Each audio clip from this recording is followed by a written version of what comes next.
네, 안녕하세요. 세계금융연구원 조용욱 센터장입니다.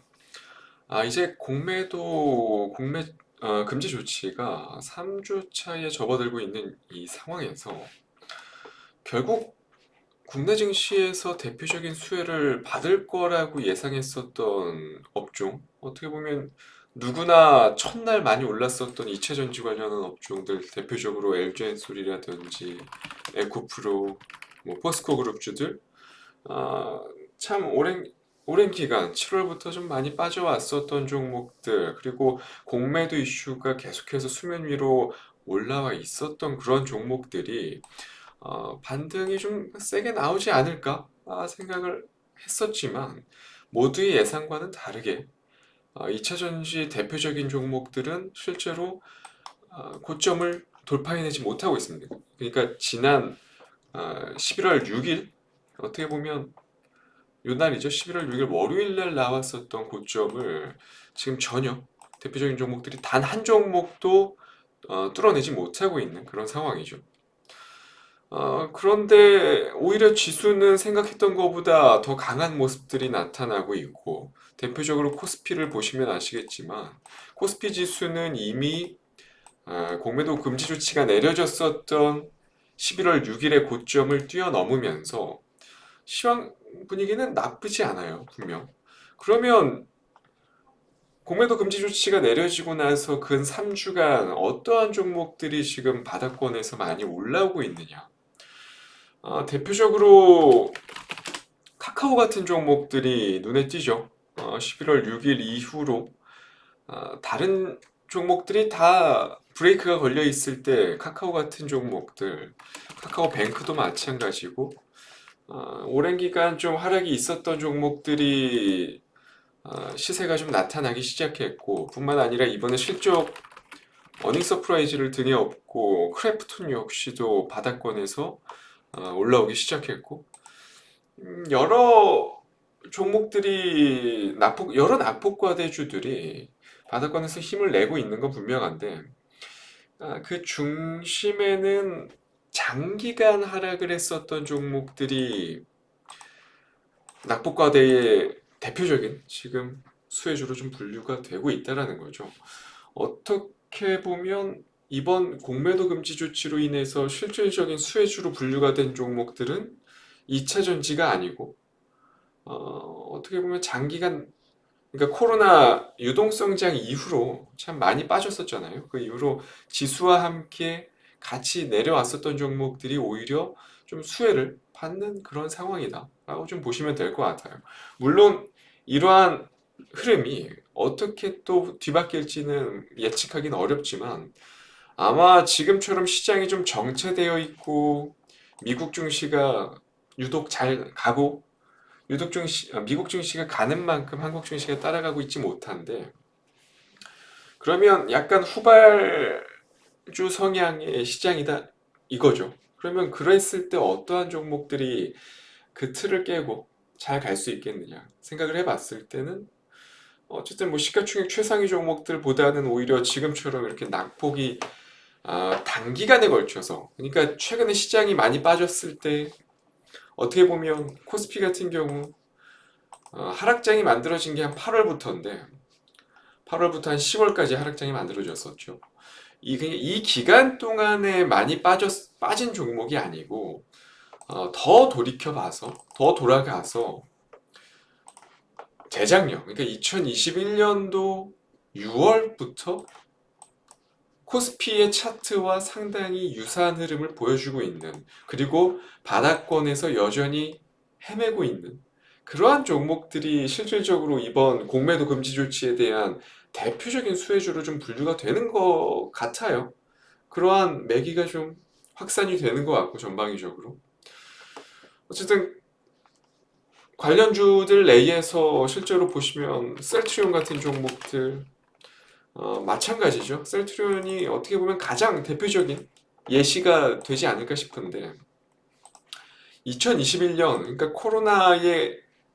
코로나 시대 때 언택트 시대 때 가장 대표적인 수혜주로 분류됐었던 치료제 또는 백신 관련 기업들 대표적이죠. 어떻게 보면 셀트리온 같은 경우는 뭐 실적 훼손도 뭐 크게 없었고 실제로 다만 너무 과거 2020년도, 21년도 코로나 치료제로 인한 기대감 때문에 시장에서 거품이 좀 일었었던 적이 있죠. 그러다 보니까 그 이후에 다시 제자리를 찾아 내려오는 과정들이 연출이 됐었고 오랜 기간 작년 초부터죠. 그러니까 2022년 1월부터 바닥을 확인하는 과정이 무려 지금 한 2년가량 진행이 되고 있는 이 상황 속에서 결국에 어느 정도 셀트리온 같은 경우는 공매도의 표적이 되었었던 종목 중에 하나다라는 거죠.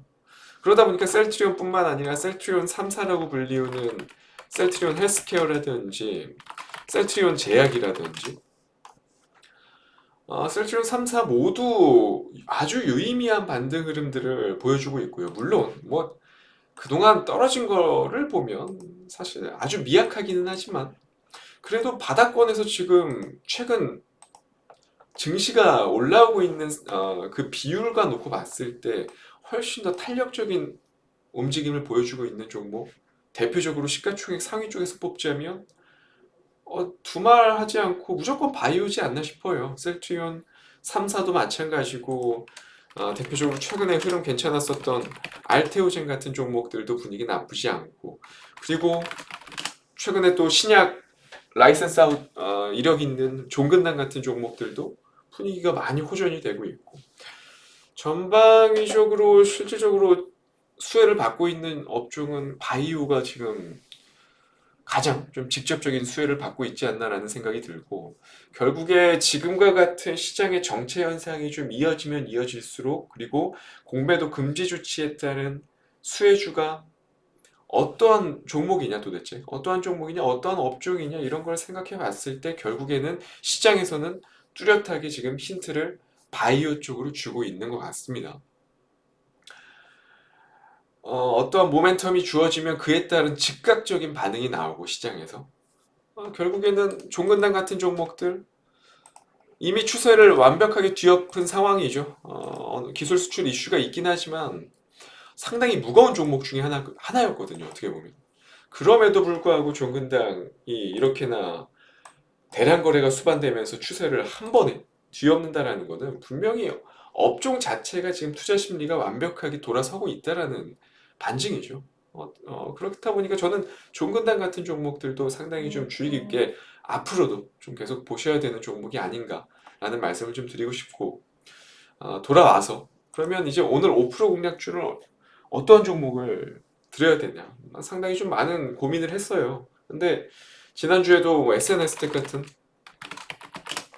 반도체 종목 드리고 나서 뭐 일주일 만에 또 상당히 또 유의미한 시세를 좀 보여줬는데 오늘도 많이 고민을 하다가 결국에 지금 시장 트렌드를 놓고 봤을 때 낙폭과대주가 계속해서 분위기가 좋아지고 있는 상태인데 시장이 어쨌든 내일도 그렇고 내일 모레 다음 주 주초까지 미국 장이 일단 휴장이고 그러다 보니까 분위기는 좀 시장이 재미없을 수 있을 거다라는 거죠. 그러면 그 틈을 타서 시장에서 좀 주목할 수 있을 만한 종목들은 계속해서 좀 낙폭과대주가 되지 않을까라는 생각을 했고 그래서 오늘 가져온 종목 역시도 어떻게 보면 뭐 상당히 대중적인 종목이기도 하고 좀 안전한 종목을 가지고 왔습니다. 일부러. 구태여 지금과 같은 시기에 뭔가 적극적인 그리고 또는 잦은 트레이딩을 할 필요는 좀 없지 않겠나라는 생각이 들어서 오늘은 5% 공략주 바로 녹십자를 가지고 왔습니다. 자, 녹십자. 어떻게 보면 이번 3분기 실적 시즌에서 빅5 제약사 중에서 국내 빅5 제약사 중에서 유일하게 매출과 영업이익이 떨어진 기업 중에 하나예요. 어떻게 보면 유한양행을 제외하면 녹십자 같은 경우는 제약회사 내에서 탑2였죠. 두 번째에 랭크되어 있는데 종근당의 지금 3분기까지의 누적 실적을 보면 영업이익이 역전이 됐습니다. 그만큼 지금 녹십자 같은 경우는 분위기가 안 좋아요. 아무래도 좀 실질적으로 대표적인 수출 상품인 러시아 내의 헌터라제 같은 제품들 이런 제품의 좀 수출이 좀 급감한 것이 올해 실적에 상당한 좀 악영향을 좀 미치고 있는 상태인데, 그러면 어쨌든 녹십자의 이러한 3분기 악화된 실적은 이미 주가에 좀 어느 정도 녹아 들어와 있다라는 거죠. 실제로 실적이 발표됐고, 그럼에도 크게 추세적인 훼손이 없다라는 거는 앞으로 녹십자의 가능성을 시장에서는 엿보고 있다라는 겁니다. 녹십자 이미 구조조정을 실시를 했고, 조직의 10%를 통폐합하는 아주 적극적인 액션을 좀 보여주고 있습니다. 녹십자뿐만 아니라 일동제약이라든지 뭐 우유제약이라든지 여러 제약사들이 지금 계속 구조조정에 나서고 있는 상태인데, 대형 제약사 중에서는 유일하게 CG 녹십자가 먼저 나섰고, 그리고 중요한 거는 이제 앞으로 모멘텀으로 불리울 수 있을 만한 것들.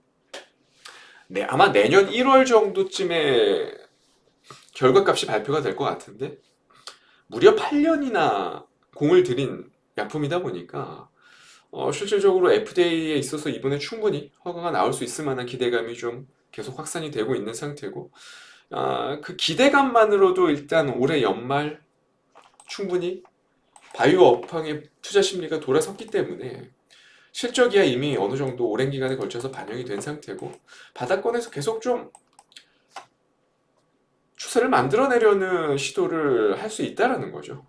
이러한 모멘텀 하나만으로도. 그러니까 어쨌든 모든 악재들은 이미 반영되어 있는 주가고, 그렇다면 이제 앞으로 업황의 투자 심리 회복 그리고 개별적인 모멘텀들, 이런 것들이 주어진다면 녹십자 같은 경우는 당분간 바닥권은 기는 흐름보다는 오히려 추세적으로 좀 우상향 흐름을 띌 수 있을 만한 가능성이 좀 높아지는 그런 구간이 아닌가라는 생각이 들어서 오늘의 5% 공략주는 녹십자를 가지고 나왔습니다. 사실 지금 뭐 시장에서 매매할 것들이 많지는 않습니다. 계속해서 좀 강조를 드리는 내용들인데, 공매도 금지 조치가 내려졌음에도 불구하고 주도 산업들이 부재한 상태고, 그러다 보니까 테마주들만 좀 득실거리는 상황인데, 잦은 매매는 할 필요가 없는 시황이에요. 지금은 확실한 종목들 일주일에 한두 종목 정도 매매하는 게 가장 좀 이상적이지 않나라는 부분들을 좀 설명을 드리고 싶고, 그리고 리스크가 좀 제한적이면서도 좀 기대 수익이 좀 높게 나오는 종목들, 그러한 종목들 위주로 계속 컨택하시는 게 단기적인 투자 전략에는 좀 부합하지 않나라는 부분들 마지막으로 좀 말씀드리도록 하겠습니다. 오늘 5% 공략주 녹십자였고요. 저는 다음 주 이 시간에 다시 찾아뵙도록 하겠습니다. 감사합니다.